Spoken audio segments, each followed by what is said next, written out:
Okay, okay. So, galing ako kahapon kay UCM para dito sa aking pinakaantayan na caliper. Kailangan ko talaga is, pansin nyo ba, may imprint na R. Yan. Pero hindi ito talagang kailangan ko. Kailangan left side. Left side pag nakasakay. Tinanong ko pa ito sa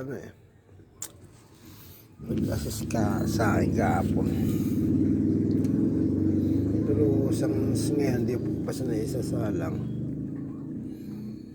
Pero pwede ko na i-consider ito. Ayan o. Left side versus right.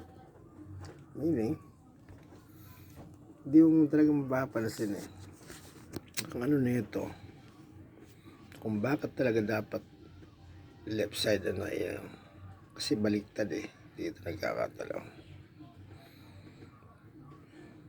Dapat nasa taas to, ito sa baba.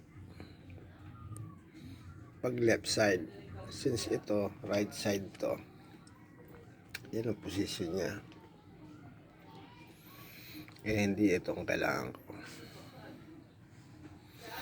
Pero ang hack nito, what the heck is, pwede nyo siyang i-consider. Pwede naman siya.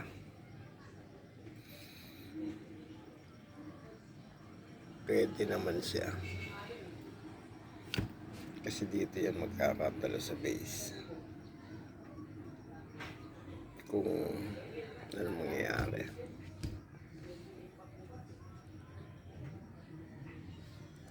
Okay lang naman. But anyway, tinawag ko na to. Babalik daw, pwede lang ibalik. So, nako. Bahala na. At layo. So, nasa Libis C5, Quezon City. So, tingnan na resulta. Kung ano kung pwede na i-consider to. So, okay. Abangan.